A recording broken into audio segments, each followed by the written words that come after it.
Salut tout le monde, j'espère que vous allez bien les amis, on se retrouve aujourd'hui pour une nouvelle vidéo. Merci à tous ceux qui ont rejoint la chaîne, regardez sur le dernier mois, plus 1250 abonnés. Merci à vous tous, ça fait hyper plaisir les amis. Nous sommes dorénavant à 67 000, un petit peu plus de 67 000 abonnés. Merci les amis, ça fait plaisir, toujours autant de soutien, vous êtes nombreux. Si la chaîne elle fonctionne, c'est aussi en très grande partie grâce à vous. Donc merci à vous tous, ça fait hyper plaisir. Pour ceux qui ne sont pas abonnés les amis, n'hésitez pas, je le rappelle, c'est gratuit.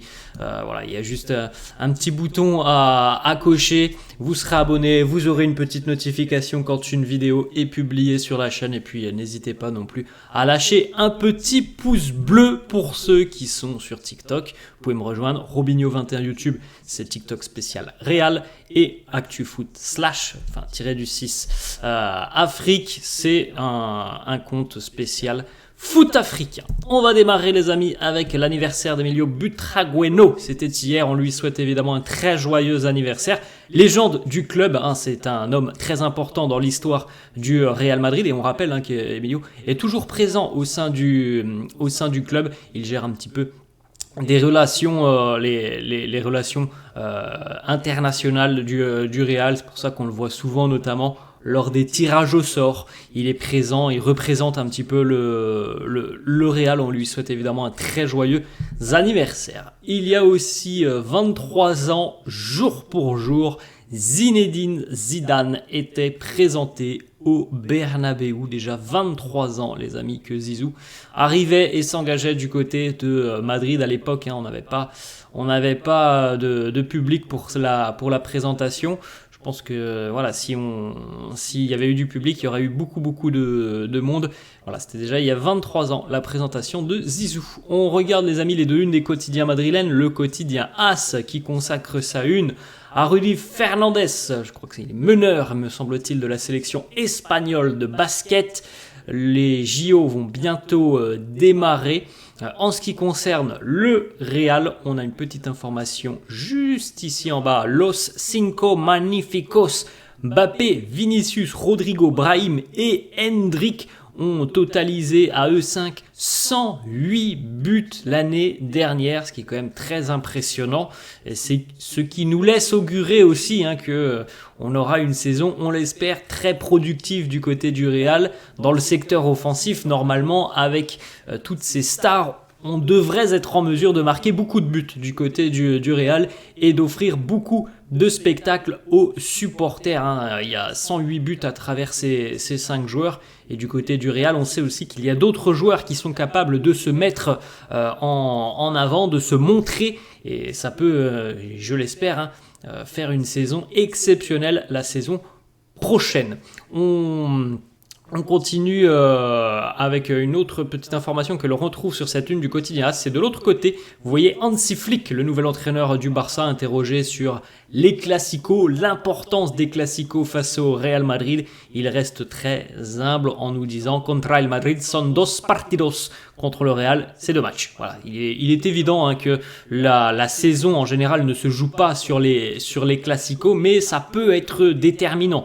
Par exemple, l'année dernière, lorsque le Real a perdu le titre, le Real n'a pas perdu le titre sur les 2 confrontations contre le Barça. Vous vous en souvenez, l'année de la Coupe du Monde, le Real a perdu le titre, notamment parce que sur la période janvier-février, les merengues avaient perdu beaucoup de points. Ils avaient accumulé donc un retard assez conséquent et ils n'avaient pas été en mesure de revenir. Cette année, il est vrai que le Real a été d'une régularité exceptionnelle et qu'en plus de ça, le Real à chaque fois, sur le match aller et sur le match retour, a réussi à distancer le Barça en s'imposant à chaque fois, donc en mettant en plus de ça un coup de massue sur les Catalans qui, vous vous en souvenez, sur le Classico retour, les Catalans pensaient peut-être revenir, je crois que c'était à 4 points s'ils s'imposaient, pouvaient revenir à 4 points, je crois, et non, le Real s'était imposé et donc avait définitivement scellé cette course au titre.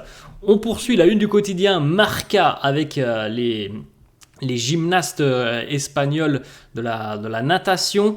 On a une petite information qui concerne le Real, c'est tout en bas au milieu. Ça sera Nacho tendrá su despedida. Le Real a communiqué officiellement hier que demain, mercredi, à partir de 13h, nous aurons un événement en l'honneur de Nacho, l'ancien capitaine du Real. Cet événement prendra place donc au Real Madrid City, donc au centre d'entraînement, avec la présence de Florentino Pérez. On aura aussi évidemment ses coéquipiers qui seront présents, enfin ses ex-coéquipiers, pour ceux qui sont déjà évidemment à Madrid, hein. Pour ceux qui sont en vacances, bon, ils ne seront pas là, mais ils y seront avec le cœur. Donc voilà, un beau petit hommage qui est prévu pour Nacho demain. On continue les amis, on en a parlé un petit peu hier, je vous les ai présentés, les maillots extérieurs du Real, couleur dominante orange, là vous le voyez, porté par Fede Valverde, c'était son anniversaire hier à Fede. On le voit avec le maillot manche longue. Fede, il a l'habitude de jouer avec les maillots manche longue. Moi, j'ai toujours apprécié de voir des maillots de foot manche longue. Je trouve ça vraiment très très beau et je le trouve vraiment très réussi. Ce maillot du Real manche longue, et là on retrouve un trio qui, on l'espère, hein, les amis, marquera beaucoup de buts l'année prochaine. Le trio Vini, Bellingham et Kylian Mbappé. Une petite image donc des 3 maillots du Real pour la saison à venir. On retrouve donc le maillot domicile, couleur dominante blanche évidemment, le maillot extérieur orange et le 3e maillot qui n'a pas encore été officialisé mais qui sera vraisemblablement d'un gris assez foncé, et on devrait retrouver le logo Adidas vintage. Ce ne sera pas le logo que l'on connaît aux 3 bandes, ce sera l'ancien logo Adidas qui devrait être présent sur ce 3e maillot. Une petite photo, Carlo à l'entraînement hier sous la direction de Carlo. Les joueurs continuent, on est quasiment à 10 jours de pré-saison pour ceux qui sont présents, et normalement les internationaux, enfin quelques internationaux devraient revenir aujourd'hui ou demain. On en a parlé hier, notamment par exemple Luka Modric qui devrait revenir dans les toutes prochaines heures. Petite photo, Thibaut Courtois à l'entraînement, tout va bien pour le portier belge, ça fait plaisir, et il peut évidemment se préparer du mieux que possible pour démarrer fort cette saison. On l'a vu terminer très très fort Thibaut la saison dernière, avec notamment la finale de la Ligue des Champions. Il y a encore de grands et beaux objectifs pour lui tout au long de la saison. Autre information sur Brahim Diaz, Fran Garcia et Dani Ceballos. Ils sont en condition physique optimale. Ce sont les données qui ressortent depuis de la reprise. Ils sont très très bien physiquement. Ils sont impressionnants. Voilà ce qui ressort des séances d'entraînement depuis à peu près une semaine maintenant. Tant mieux pour le Real. Maintenant, on sait très bien que normalement, pour ces 3 joueurs, il n'y a pas de place de titulaire indiscutable.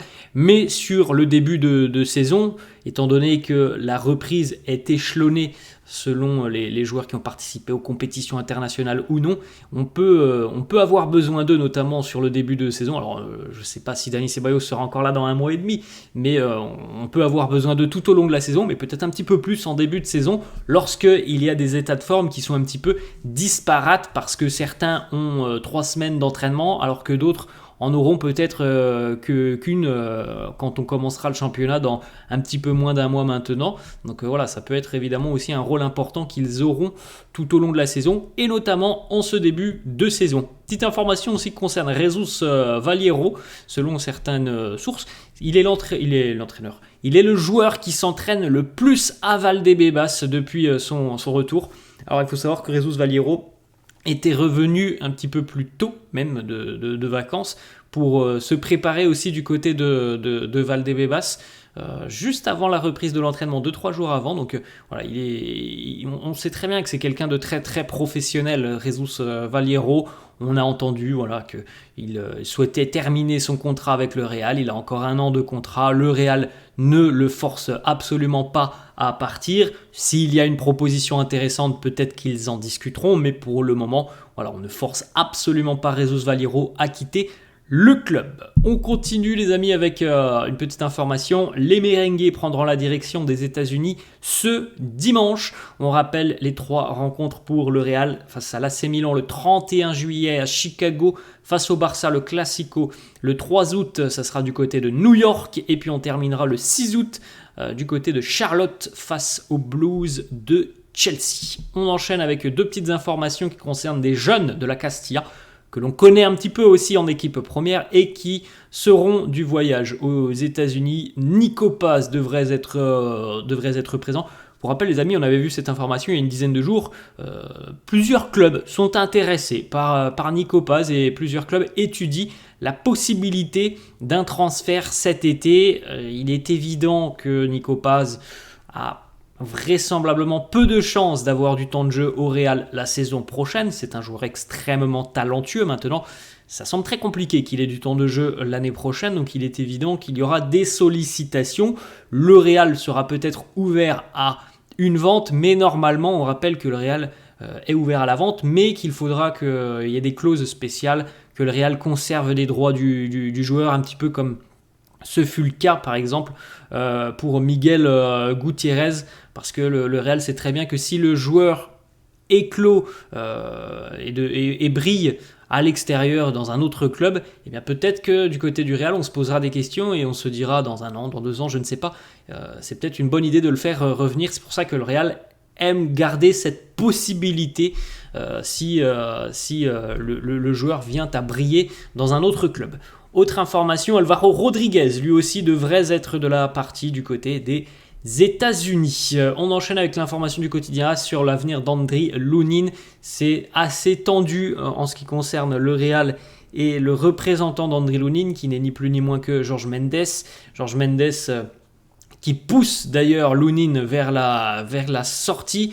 Le Real a déjà des différends avec Jorge Mendes, ça date pas d'hier.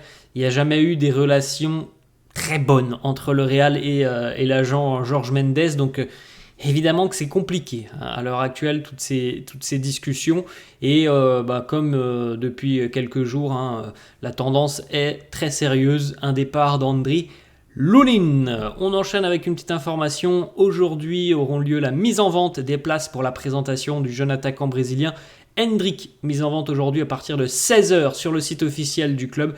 Dans un premier temps, ça sera évidemment réservé aux socios. Alors, il ne devrait pas y avoir la foule et les files d'attente délirantes que l'on a eues pour Kylian Mbappé. Normalement, on attend à peu près 30 000 personnes du côté du Bernabéu, ce qui est quand même un chiffre assez conséquent. Mais voilà, le Bernabéu ne devrait pas être à guichet fermé pour accueillir Endrick. Donc, il y aura certainement une vente qui sera ouverte au grand public pour Endrick. On rappelle, présentation qui aura lieu le 27 juillet à midi. On poursuit avec 2 petites informations réseaux sociaux côté Real. Depuis la présentation officielle de Kylian Mbappé, il y a exactement une semaine, jour pour jour, il n'y a pas moins de 31 posts Instagram du Real qui ont été consacrés à Kylian Mbappé. Voilà, il est là maintenant du côté du Real. Évidemment, on ne se prive plus de poster et reposter beaucoup de photos, de petites vidéos, de petits réels de Kylian Mbappé. Et c'est la même chose sur le compte Twitter X du Real avec beaucoup de posts qui concernent Mbappé. On enchaîne les amis avec 2 petits objectifs pour Luka Modric à l'aube de cette saison 2024-2025 en gagnant seulement un seul des 7 titres en jeu.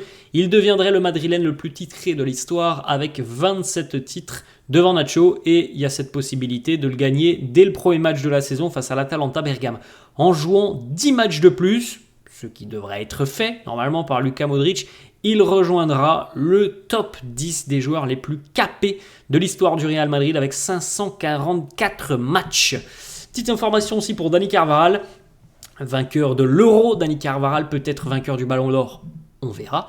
En tout cas, Dani Carvajal va recevoir un hommage de sa ville natale à la Leganés, dans la banlieue de Madrid. Il va recevoir un hommage évidemment pour sa belle saison et surtout pour le titre gagné avec la sélection espagnole. On va terminer les amis avec une petite information qui concerne Take Kubo. Liverpool serait prêt à payer la clause libératoire de Take Kubo, clause libératoire qui est qui est évaluée à 60 millions d'euros. Si toutefois Liverpool lève cette clause, le Real recevra 27 millions d'euros pour l'attaquant japonais. Donc voilà, affaire à suivre. En tout cas, normalement, on le sait, Kubo ne reviendra pas au Real. Alors peut-être que dans quelques années il reviendra, mais il ne reviendra pas cet été. Et s'il quitte le club, ça sera une jolie opération et un joli coup financier pour le Real qui récupérera tout de même 27 millions d'euros. Affaire à suivre sur les prochains jours de Mercato. Voilà les amis, la fin de cette vidéo, j'espère que ça vous a plu. N'hésitez pas, comme d'habitude, à lâcher un petit pouce bleu. N'hésitez pas non plus à vous abonner à la chaîne, je vous laisse et je vous souhaite une très bonne journée. Ciao à tous.